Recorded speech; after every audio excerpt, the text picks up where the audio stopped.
Todo mundo quer ter uma opinião sobre isso, e todo mundo quer ter uma opinião sobre isso, porque isso impacta politicamente, e os bolsonaristas estão há meses tentando mostrar que tudo acontece e não é feijoada, que o trabalho do Eduardo Bolsonaro não é viajar pela Disney, que ele é um grande líder que vai salvar o Brasil do Xandão e vai salvar o próprio pai.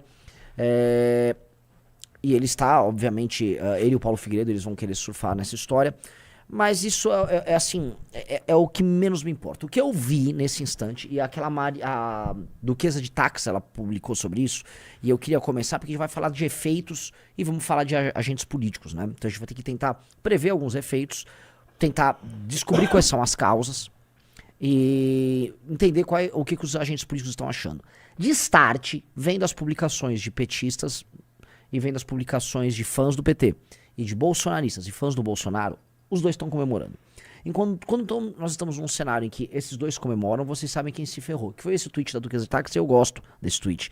Porque os petistas não é que eles estão, que bom, fomos tarifados. Não, eles estão, Donald Trump, veja só, o imperialismo, é hora do Brasil se unir contra o imperialismo. Que é assim, é um retorno a um discurso meio primordial das esquerdas. Que o PT está fazendo esse retorno, né? Todo o discurso que o PT está fazendo agora, neste momento no Brasil, é tentar voltar a um PT dos anos 90. Então, eles estão falando dessa taxação da questão do IOF como uma taxação dos ricos, e eles estão fazendo uma campanha sobre justiça tributária. Vocês devem estar acompanhando, tem toda uma campanha sobre isso. Que é uma coisa old school. Outra coisa que é muito old school, tá na gênese da esquerda brasileira, pós-comunismo, pós-64, é o anti-americanismo. O anti-americanismo tá na gênese da esquerda latino-americana. E, cara, eles estão agora com um anti-americanismo e com um discurso vou taxar ricos para ajudar pobres. Então é como se o Lula desse um cavalo de pau no wokeismo e regressasse à esquerda dos anos 90, que é onde ele se sente... Ele e a esquerda clássica do PT se sentem confortáveis, tá? Fiz isso aqui. Já o bolsonarismo está comemorando porque eles estão dizendo assim, nós temos amigos poderosos, tá? Nossos amigos poderosos estão botando pra ferrar, estão lenhando, Bolsonaro não tá sozinho, tá? E Xandão, você vai pagar por isso. Este é o cenário agora, nesse instante, algumas horas depois de ter saído o documento lá do Donald Trump, tá? Tá aqui, o que a Duquesa de Tax falou, pode pôr na tela, tá? Ela falou, esquerda miçanguinha feliz, direita biluteteia feliz. Vocês já sabem que deu ruim pra nós, né? Costuma ser assim. Mas começa, Renatão. Renan, eu fui revisitar um outro caso aí dessas possíveis taxações do Trump, né? Logo que ele anunciou, que foi um caso da Colômbia. Eu imagino que o Lula vai seguir pelo mesmo caminho. Do Gustavo Petro, presidente da Colômbia, que chegou até em um momento virar um grande herói aí da esquerda latino-americana. Porque no início desse ano, o Trump, fazendo deportação de imigrantes ilegais, etc., anunciou a deportação de, acho que, 2.000 colombianos dos Estados Unidos. O Petro respondeu, disse que era errado fazer isso, que não sei o quê, que ele não ia facilitar esse tipo de coisa, etc. Logo em seguida, o Trump falou, ok, você não vai fazer o que eu estou querendo, eu vou anunciar uma taxação de 25% sobre os produtos colombianos. Eis que o Gustavo Petro responde e disse... Ok, se você anunciar 25%, eu vou anunciar 25% em retaliação. E se você continuar aumentando, eu aumento até mais. Aumento 50%, aumento 75%, 100%. E aí, pessoal, principalmente da esquerda, né, falou, meu Deus, é um herói. Ele tá enfrentando os Estados Unidos. Ele tá indo pra cima, ele não vai aceitar. Ele tá fazendo respeitar a soberania colombiana e tudo mais. E o Trump, enfim, anunciou... corte de visto do Gustavo Petro, ele até respondeu, olha, eu já vi o Pateta e o Pato Donald algumas vezes, não preciso ver mais. E continuou dobrando a aposta, ambos fazendo isso. Final das contas, pessoal, os imigrantes colombianos saíram dos Estados Unidos, voltaram à Colômbia, nos termos que o Petro pediu, sem algemas, fez uma recepção, mandou um avião presidencial, fez todo um malabarismo, disse que ia dar crédito pros caras, anunciar um grande programa de ressocialização, essas bobajadas, mas ainda assim nos termos dele. E no final das contas, as taxas sobre os produtos colombianos, elas não vigoraram. Elas tinham data para acontecer, não ocorreram, tá?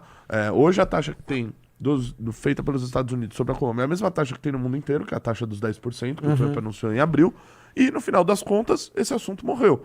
O Gustavo Petro continua sem o visto dele, mas essa guerra tarifária, ela não se impôs. Então, eu imagino que o Lula...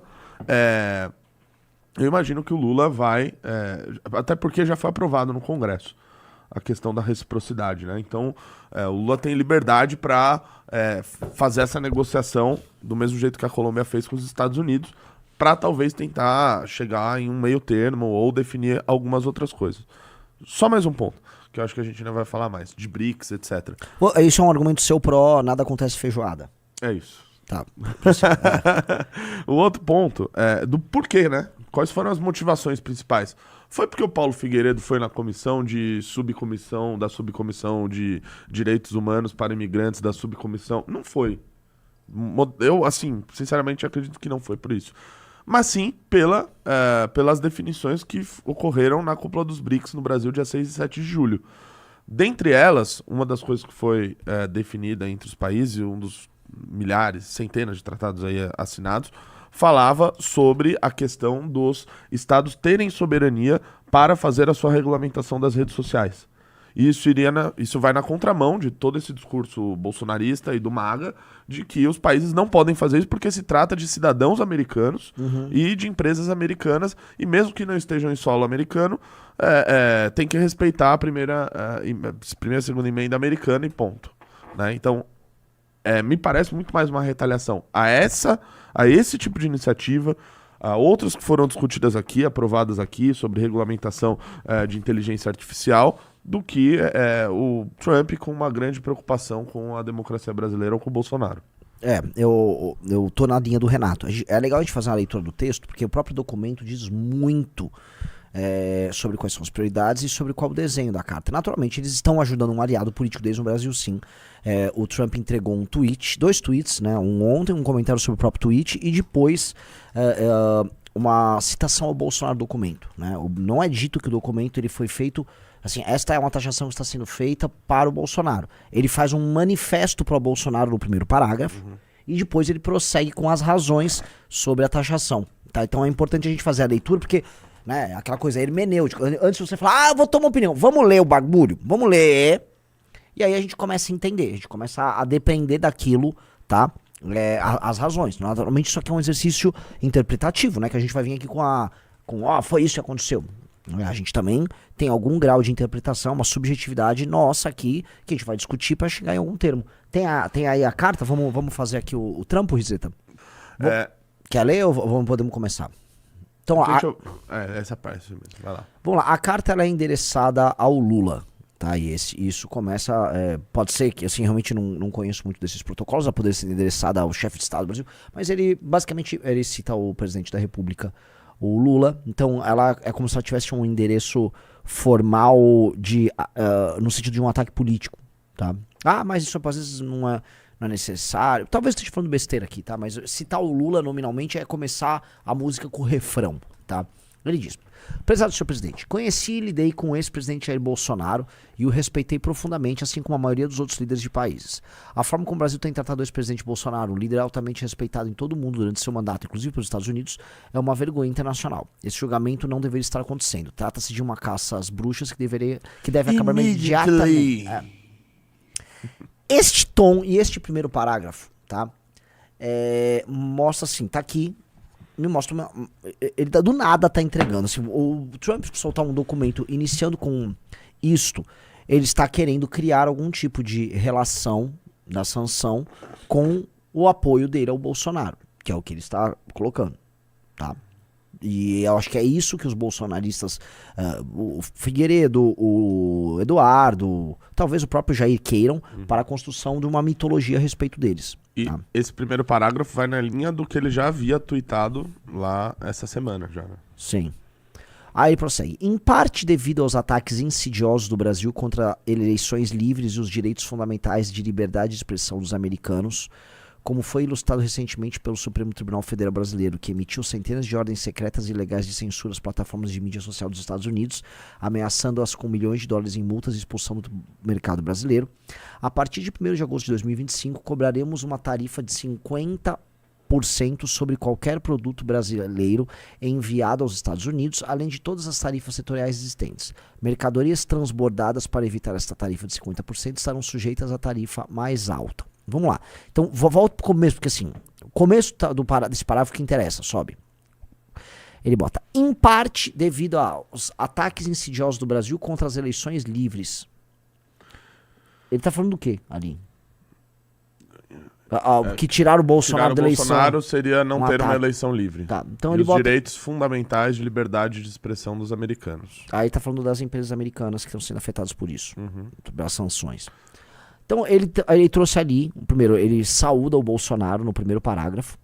No segundo parágrafo ele diz que basicamente retiraram um aliado dele das eleições e depois você taxar e, vamos dizer, submeter as empresas americanas a uma regulamentação draconiana motivam em parte o que está acontecendo. Vamos lá.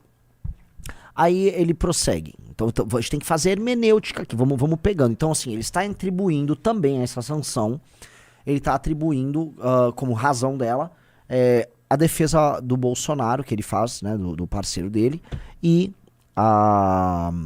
essa questão das empresas americanas, que é real. Vamos lembrar, as empresas de Big Tech estão próximas ao governo americano, elas são parceiras diretas do governo americano hoje, e elas estão se mobilizando aqui no Brasil por conta dessa regulamentação, porque é uma regulamentação que eles têm medo de se espalhar por outras nações e se tornar uma espécie de modelo jurídico de redução não só das atividades dela, mas de um certo soft power que os Estados Unidos exercem em outras nações através de empresas dele que trabalham com informação e dados e formação de opinião pública, que isso é poder hoje, por mais que a gente finja, é poder, né? Quer comentar algo ou que eu posso pro próximo? Não, é isso mesmo e vai na linha do que eu falei da resolução do BRICS, que é importante nesse sentido, porque o que esses países querem, os países do BRICS, é de que eles tenham a soberania necessária para fazer qualquer tipo de regulação sobre rede social e inteligência artificial, o que vai na contramão do que o Trump e os Estados Unidos estão querendo. Então vamos lá, desce aí o parágrafo, Rizzo. Vamos ler agora outro parágrafo, ele fez. Aí, pra mim, é onde começa. Além disso, tivemos anos para discutir nossa relação comercial com o Brasil e concluímos que precisamos nos afastar dessa relação antiga e muito injusta, marcada por políticas e barreiras tarifárias e não tarifárias do Brasil. Nossa relação tem sido, infelizmente, muito pouco recíproca. É em parte verdadeiro. O Brasil aplica mais taxas aos Estados Unidos do que os Estados Unidos aplicam ao Brasil. Posto isso, e curiosamente, o Brasil é um dos poucos países no mundo em que os Estados Unidos têm uma relação superavitária. Né? Tanto que quando veio aquelas últimas taxações, que ele ficou lá brincando de taxar o mundo, no final ele olhou pro Brasil e falou, não, é 10%. Esses caras definitivamente não são o nosso problema. Aí ele diz... Peço que compreenda que a tarifa de 50% é muito menor do que o necessário para equilibrar o campo de jogo com seu país. E é necessário adotar essa medida para corrigir as graves injustiças do regime atual. Como o senhor sabe, não haverá tarifa se empresas brasileiras, ou que operem no Brasil, decidirem construir ou fabricar seus produtos dentro dos Estados Unidos. E, de fato, faremos todo o possível para provar isso de uma forma rápida, profissional e rotineira, ou seja, em questão de semanas. Curiosamente, a Embraer faz isso lá, né? Ela monta aviões lá e algumas operações industriais no Brasil terminam a produção dos Estados Unidos. Curiosamente também, eu já trabalhei nesse setor, ainda temos no Brasil muitas sistemistas do setor automotivo, tá? Que são empresas que fazem, vamos dizer, partes inteiras de carros que exportam isso para os Estados Unidos.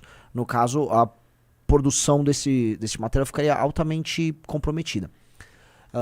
Aí ele prossegue. Se por algum motivo o senhor decidir aumentar suas tarifas, então qualquer que seja o número que escolher aumentá-las, será acrescentado aos 50% que cobraremos.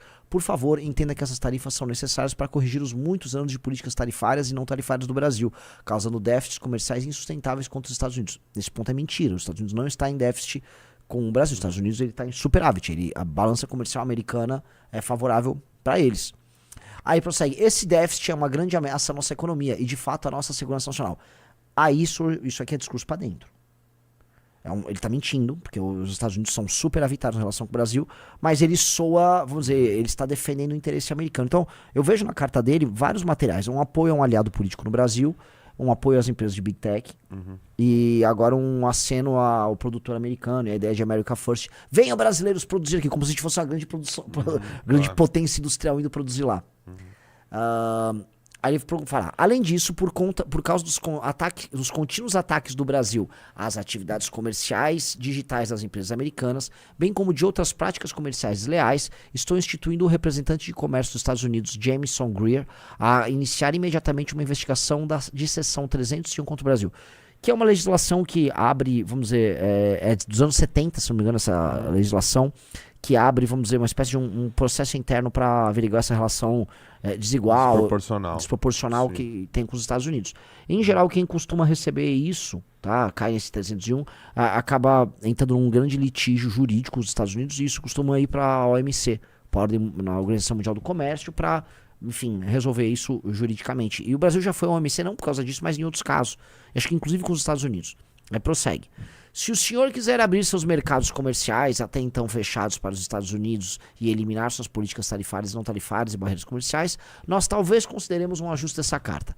Essas tarifas podem ser modificadas para cima ou para baixo. Repare que a possibilidade dele fazer qualquer tipo de alteração ao que prega a carta não tem a ver com eleição, ou com Bolsonaro, ou com qualquer coisa do tipo. Tem a ver com tarifa, né? Com política tarifária e não tarifária. Então, verdade, porque veja, esse assunto, olha o que o Renato colocou, esse assunto é o mais importante para ele, porque na prática, se ele cede nisso, se o Lula cede nisso, ele cede naquilo. Logo, resolve esse assunto e os outros temas ficam meio que de lado, né? Essas tarifas podem ser modificadas para cima ou para baixo, dependendo da nossa relação com o seu país. O senhor nunca ficará desapontado com os Estados Unidos da América. Obrigado por sua atenção a este assunto. Vamos lá. Essa carta, ela vem justamente na semana em que se encerrou um evento dos BRICS que aconteceu em solo brasileiro, em que o grupo que é liderado pela China e que o Brasil é uma espécie de um porta-voz meio ridículo. O Brasil ocupa no BRICS uma posição de cãozinho de briga no debate internacional. Hoje o Brasil ele estava com a presidência aqui, né? E atua dessa forma. É o porta-voz ali do que, no fundo, a China quer jogar pro mundo, né? Sim. E o Brasil ele organizou esse evento aqui, e os BRICS anunciaram que assim, uma série de países ia se juntar como parceiros. Acho que teve um país que se tornou membro efetivo dos BRICS, e aí uns 15 países foram anunciados como parceiros. O Trump veio a público, assim, em seguida, anunciar a taxação sobre esses países. Então, assim, o que está acontecendo aqui não é um fato isolado. Antes que a galera venha, assim, falar, olha, isso aconteceu porque o Eduardo lá foi fazer um lobby. Não, o Trump está fazendo isso, ele tirou a semana para isso. Este é o tema da atuação política do Trump justamente essa semana. É uma punição aos tais BRICS e aliados do BRICS por serem, vamos dizer, parte desse bloco chinês. E ele meteu-lhe taxa. Então, ele está fazendo isso com o Brasil com um valor maior? Sim, 50% é um valor maior. Isso tem a ver com outros motivos? Tem. Mas, eu posso colocar aqui, eu não sei exatamente, tá? Se isso será para os BRICS um problema. Que eu vou jogar minha primeira pergunta para o senhor Renato Batista. A reação natural do Lula já é reclamar e falar que isso é uma intervenção americana sobre a soberania brasileira. Aplicar reciprocidade. Você acha que ele vai aplicar reciprocidade na hora? Sim. E a segunda coisa que ele vai fazer é ligar pra China. Claro, óbvio. Quer dizer, eu tô fazendo assim com o dedo, né? Ele não vai ligar assim, né? Oi, Engenheiro ia gostar dessa. Quem? Engenheiro Léo ia gostar dessa piada, pra caralho. Ele vai ligar, seu Xi Jinping, você podia comprar uns negócios aí que eu tô vendendo nos Estados Unidos, que eu tô tudo lenhado aí. Exato. Que eu acho que é o básico, assim, a Rússia, ela sofreu sanções muito maiores, ela foi proibida de fazer comércio com praticamente todo mundo, e a vida foi tirado do sistema SWIFT. E a vida tá acontecendo normalmente na Rússia. A vida tá rolando, o Beraldo conhece, cara, tá tudo normal, você vai passando, a vida tá rolando normalmente.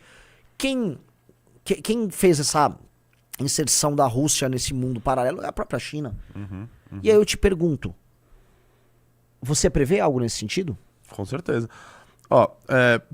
Uma coisa, primeiro tem que ver o seguinte, essa briga do Trump com os BRICS, ela tem sentido? Me parece que sim. Pelo menos um ano a gente tá vendo várias iniciativas de Brasil, dos outros países do BRICS dizendo o seguinte, olha, a gente precisa desdolarizar. O Brasil, inclusive, disse isso. Sim. O Lula disse isso. Né, novamente atuando como porta-voz dos BRICS. Então, e falando de várias alternativas para fugir da influência americana, do ponto de vista econômico. Então, faz sentido o Trump querer brigar com isso. Além disso, ainda tem a questão das tarifas, que para lá do jogo geopolítico é uma proposta de campanha dele e algo também para ele, para dentro dos Estados Unidos, faz total sentido. Então já tá unindo essas duas coisas. Ainda pega mais umas questões laterais aí, Bolsonaro, a questão da liberdade de expressão, e já junta tudo isso num bolo pacote muito grande e vê o que ele consegue ter de resolução de qualquer um desses assuntos. Né? Porque, assim, para quem chegou agora na live, eu acho que o Lula vai atuar como atuou o presidente da Colômbia, Gustavo Petro, que disse que ia fazer a taxação de 25% na Colômbia. Ele falou, vou fazer 25% nos Estados Unidos e vou aumentar, e vamos continuar aumentando, e vamos pra briga. No final das contas, não teve tarifa nenhuma pra Colômbia. A tarifa lá é de 10%, igual o Trump aplicou, né, praticamente no mundo inteiro. Então, eu acho que o Lula vai seguir a linha do Gustavo Petro, que acho que, inclusive, até ele já se pronunciou até sobre essas tarifas do Brasil. O Lula tem um contato muito grande aqui com ele. Eu imagino ele seguindo esse caminho e, claro, buscar novos mercados na China. A gente está falando, o Brasil, se não me falha a memória, é 15% das exportações brasileiras para os Estados Unidos. Então, assim, claro, é relevante pra caramba, mas daria para achar outros caminhos? Assim, cara, sendo honesto, meio que daria. A gente precisa só entender uma coisa, tá? Rapidinho. O Brasil é um país muito fechado.